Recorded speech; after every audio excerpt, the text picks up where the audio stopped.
The magician's search for the spectator's card seems to go completely wrong until reality flips on its head. A final impossible switch leaves everyone stunned.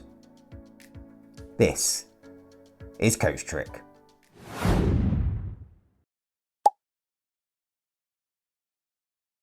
Get ready to learn an effect that's not only a surefire stunner, it's also super easy to perform. It contains no difficult moves, can be performed with a shuffled deck, and requires no prior setup.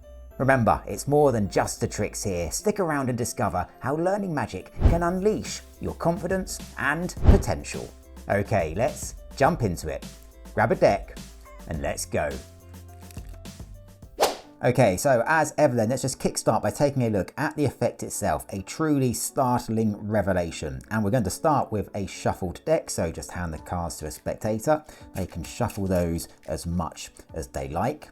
You can then just take the deck back and you can give the cards a shuffle yourself, just to make sure they're as mixed as possible. Now you're going to hand the deck to the spectator and you're going to turn away so that you can't see anything that's going on. Now you're going to ask the spectator just to select a number, any number they like. It's totally random, but make sure it's not too big so that we're not here all year. So maybe a number under 20, but it's a totally free choice. Let's say they think of the number 15. You're going to ask the spectator to take the deck and to deal that many cards down onto the table. So in this instance, 15 cards. 1, 2, 3, 4, 5, 6, 7, 8, 9, 10, 11, 12, 13, 14, 15. Now you're going to ask them to do that quietly so you can't hear anything that's going on. And once they've done that, you're then just going to ask them to take a look at the card on top in the hand just here and remember this as their selected card. So here we can see in this instance the King of Diamonds. Then to place this card back on the cards in their hand and then to place the dealt cards back on top just like so. And with that done, then ask the spectator just to give the deck one complete cut to make sure their card is entirely lost. At this point, you can now turn back around and you can just emphasize that the spectator really has selected a totally random card that's now lost in the deck. There's no way that you could know the identity of that card. However, you're going to see whether you can find that card just by getting a feel for it by looking through the cards.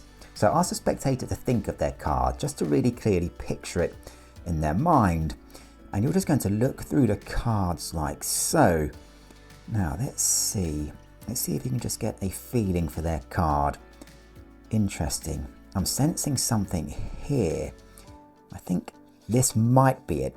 So you're just going to identify one card that you think could be the spectator's. And once you've done that, you're just going to show the spectator the card and ask them whether that is their selected card. In this instance, the 7 of Diamonds. Now, obviously they're going to say no because, well, that wasn't their selected card. But that's okay, that's just the first attempt. We can take that card and we can place it on the table just over here. And we can actually have a second attempt. So once again, just ask the spectator to really clearly think of their card, just to picture it in their mind. And you're going to take another look through the cards just to see whether you can sense the spectator's card this time and correctly identify it.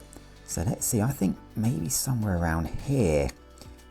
I think maybe this time this could be the card. So once again, just show the spectator this card and ask them whether this time this is their selected card, the Queen of Clubs. And well, once again, they're going to say no, that isn't their card. Okay, so once again, we can just take that card and place it on the table just over here. Now at this point, we can just quickly recap what's happened. From a shuffled deck, the spectator chose a random number in order to select a totally random card, which was then lost in the deck. You've now had 2 attempts to find that card, and well, we've failed both times, having removed the Queen of Clubs and the 7 of Diamonds.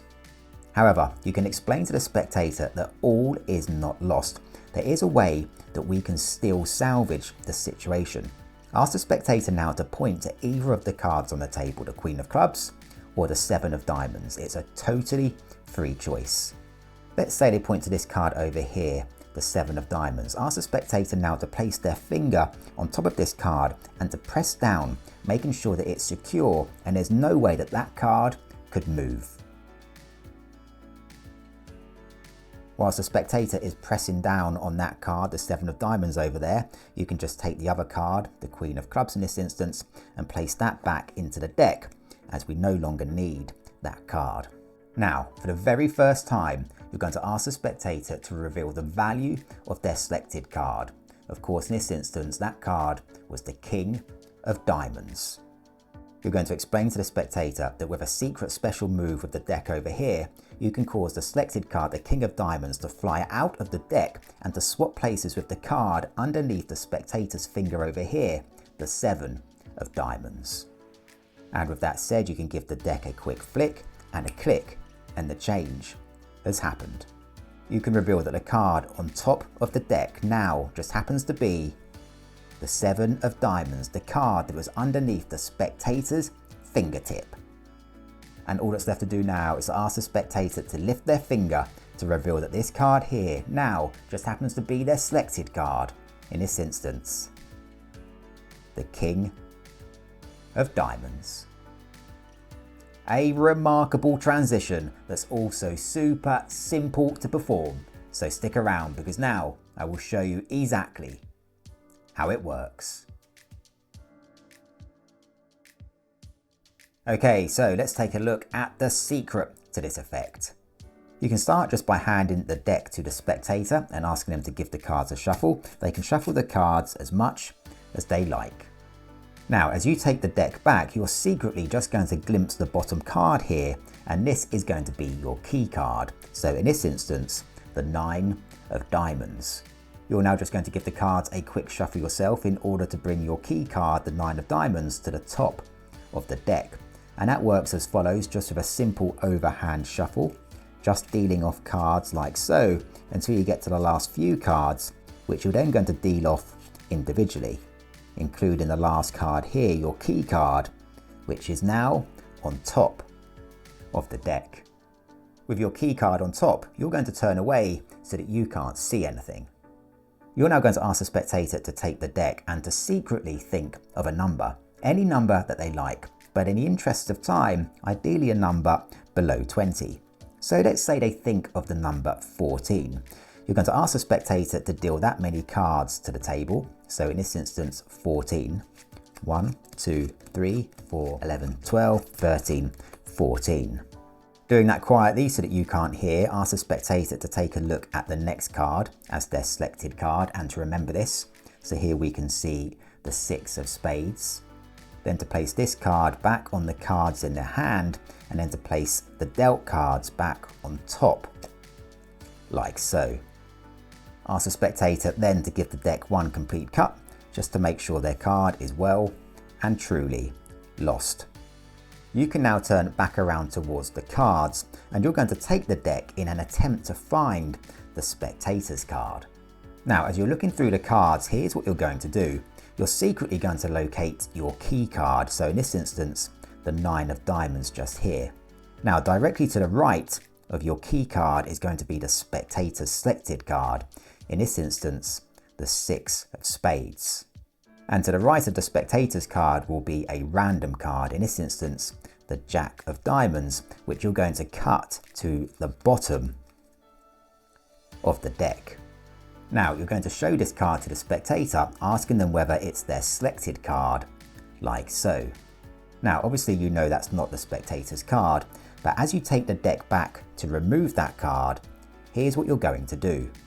In the act of moving the deck back towards yourself, you're going to execute what's known as the glide, a simple move where with your fingertips here, you're just going to slide the bottom card towards your palm like so, exposing the second from bottom card, in this instance the 6 of spades, the spectator's selected card.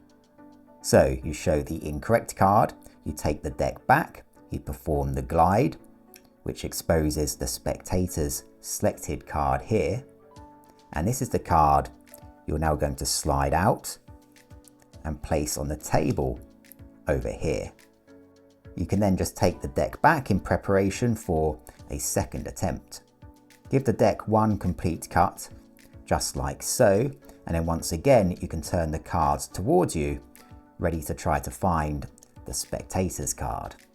This time you're going to look for the card which you apparently just placed down on the table. So in this instance, the Jack of Diamonds here, and you're going to cut this card to the top of the deck. This gives you a new bottom card, in this instance the 9 of Diamonds, which of course we know isn't the spectator's card, but we're going to show them and ask them whether it is. Once again they'll say no, and once again we're going to take the deck and bring it back towards us in the same action as last time. However, this time you're not going to perform the glide, you really are going to remove the 9 of Diamonds. So as the deck comes back towards you, just slide out the 9 of Diamonds from the bottom of the deck and place that down onto the table, like so. So to recap where we are right now, we have the 9 of Diamonds which we've just placed on the table here. Over here we have the spectator's card, the 6 of Spades, even though they believe this card is the Jack of Diamonds. And now we have the Jack of Diamonds over here on top of the deck. You're now going to ask the spectator to point to one of these cards. It's a totally free choice, but no matter what happens, we're going to end up with the spectator with their finger on top of their selected card. So if the spectator points to this card here, say great, we can get rid of that card, and you can just place it back into the middle of the deck. If the spectator points directly to their selected card, say great, ask them to place their finger on top of that card so there's no way it can move, and then you can just show the other card and place this back into the middle of the deck. Either way, you're now ready for the big revelation. In any way that you like, you can reveal that the top card of the deck now just happens to be the card the spectator believes is firmly under their finger over here, the Jack of Diamonds. And finally, of course, you can reveal that this card here now just happens to be the spectator's selected card, the 6 of Spades. Remember, mastering magic is about more than just impressing others. Each trick you learn builds confidence, proving that with focus and determination, even the seemingly impossible is within reach. So stick with it, stay determined, and watch as your success grows beyond the cards. Thanks for joining me today, keep moving forwards, and see you in the next tutorial.